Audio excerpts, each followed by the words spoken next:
주목해볼 만한 업종 섹터 찾아보도록 하겠습니다.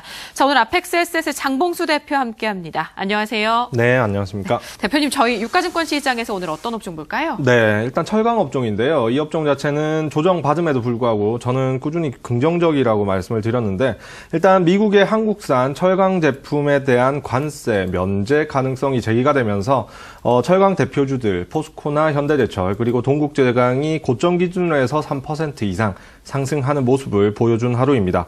일단 강하게 나오던 미국이 일단 면제에 대한 가능성을 제기하는 이유 자체가 어느 정도 좀 살펴봐야 될 부분인데, 일단 기존에 진행 중이던 한미 FTA 개정 협상과 이번에 이 철강 관세 이슈 자체를 연계하려는 움직임이 큰 것 같습니다. 일단 협상이라고 하면 다양한 카드를 가진 사람이 많은 주도권을 잡게 될 수밖에 없는 것이 기본 원칙인데요. 일단 철강 제품 관세 부과를 이슈화 시킴으로 인해서 한미 FTA에서 유리한 지위 자체를 얻기 위한 어떤 수단으로 하려고 했던 전략 자체를 이번에 드러낸 것이 아닌가 생각이 됩니다.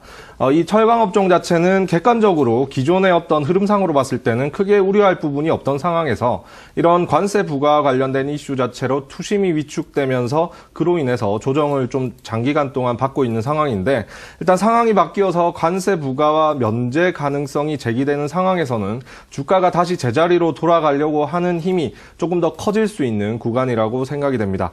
일단 지금 시점에서는 근데 문제가 되는 부분은 다가오는 1분기 실적 시즌에서 어느 정도의 실적 퍼포먼스를 보여주냐는 부분인데, 일단 포스코를 대표적으로 예를 들면 발표 시기가 다가옴에 따라서 1년 전, 6개월 전, 3개월 전 대비했을 때 지금 현재 컨센서스가 상향화되는 추이 속에 있습니다. 그런데 전년 동기와 대비했을 때 이 1분기 실적 자체가 크게 부각되는 바가 없기 때문에 전체를 이제 고려를 해봤을 때 제 판단은 하반 경직성을 어느 정도 보이면서 시장 흐름에 추종하는 모습이 예상될 것으로 생각이 됩니다. 그래서 현재 구간에서는 크게 걱정할 만한 요소는 없기 때문에 조금 더 참자라는 생각이 제 개인적인 의견입니다. 실적 여기서도 다시 한번 강조됩니다. 기관 쪽에 매수 전환도 포착되고 있는 철강 금속업종 전략이었습니다. 자, 이번에는 코스닥 시장으로 가보도록 하겠습니다. 지수 흐름은 조금 더 많이 아쉬운 모습인데 여기서는 어떤 섹터 챙겨볼까요? 네, 오늘 좋은 흐름을 보이고 있는 섹터가 엔터주들인데요. 일단 1분기 어닝 시즌을 앞둔 상황에서 앞서서도 말씀드렸듯이 실적에 대한 부분을 체크를 안 할 수가 없는 부분인데, 일단 거래소 시장을 보게 되면 시장 전반에 걸쳐서 전년 대비했을 때 실적 전망치 자체가 대체적으로 하향 추세로 바뀌는 부분이 어느 정도 느껴지긴 하지만, 일단 코스닥 같은 경우도 마찬가지로 실적이 크게 부각되는 섹터는 없는 상황입니다. 그렇기 때문에 기존 실적이 이미 주가에 반영이 되어 있는 상황에서 앞으로 실적이 좋아질 기대감이 큰 업종에 대해서 지금 상태에서는 좀 긍정적으로 볼 필요가 있다고 생각이 되는데, 엔터주가 바로 그 대상이지 않을까 생각이 됩니다. 일단 동북아시아 주변 나라를 둘러싼 정세 변화가 급변화하는 상황 속에서 엔터주의 긍정적인 상황이 조성이 되고 있는 상황이고, 일단 당장 SM이나 JYP 엔터테인먼트 그리고 YG 엔터만 하더라도 올해 예상 실적에 중국 시장부는 반영하지도 않았던 상황인데, 일단 관계 개선 기대감이 나타나면서 실적 상향 자체가 어떻게 보면 목표화되는 긍정적인 요소로 적용될 수 있는 부분이 나타나고, 특히 FN 가이드에 따르면 최근 들어서 연간 기준 컨센서스 자체가 증가하는 패턴을 보이고 있기 때문에 긍정적인 부분이 여기도 반영이 된다고 보여집니다.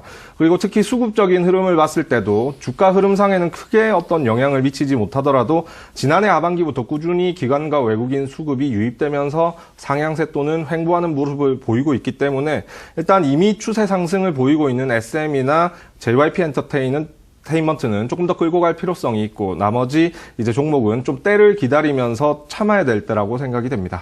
앞서 빅보디 비기슈 시간에서도 언급드렸던 엔터 섹터입니다. 실적과 재료가 함께 기대감을 형성해주고 있고요. 업종 안에서도 종목별로 평가는 조금 엇갈릴 텐데 시기적인 상황들과 함께 고려하시면서 전략 세워보시기 바랍니다. 엔터주 살펴드렸고요. 자, 중요한 것은 이번 주 좀 기다림과 관망의 시각들이 많다라는 이야기들은 나오고 있습니다. 주춤해져 있는 지수 상황에서 그렇다면 FOMC 결과 이후를 대비할 만한 업종, 이런 선택이 조금 더 의미가 있을 것 같은데 어떤 업종 관심으로 좀 살펴볼까요? 네, 일단 시장을 흔드는 하나의 요소였던 어떤 금리와 관련된 이슈가 마감 지어지는 FOMC가 이번 주에 있기 때문에 이번 주 후반부를 바라보면서 조금 더 시장을 여유 있게 볼 필요가 있는데요. 일단 내일장 공략 섹터는 정유주입니다. 이 거래소 내에서 전반적인 실적 전망치 자체가 하향 추세인 흐름 속에서 전망이 밝은 몇 안 되는 섹터라고 생각이 되는데요. 일단 이 섹터는 일별 등락은 좀 있지만 등락폭 자체가 크지 않은 상황에서 시장의 변동성이 크게 나타남에도 불구하고 휘둘리지 않는 모습이 특징적인 섹터라고 볼 수 있습니다. 일단 최근 정유 3사 흐름을 보면 시장 변화에도 참 잘 버티고 있구나라는 생각이 드는데요. 일단 현재 유가 자체는 큰 변화 없이 배럴당 $60 선보다 약간 높게 유지되는 흐름인데 지난해 유가 저점 구간을 보낸 이후에 완만하게 유가 자체가 상승하는 시점이고 지난주에도 말씀드렸지만 이런 구간 자체가 정유사들에게 있어서는 실적이 구조적으로 늘어나는 시기라는 점을 강조를 드렸습니다. 그리고 정유 플랜트의 가동률이 물리적으로 거의 가능한 최대치에 육박해 있음에도 불구하고 미국과 중국을 중심으로 정제유 재고 자체가 감소하고 있다는 점 자체도 주목해야 될 점이라고 보여지는데요.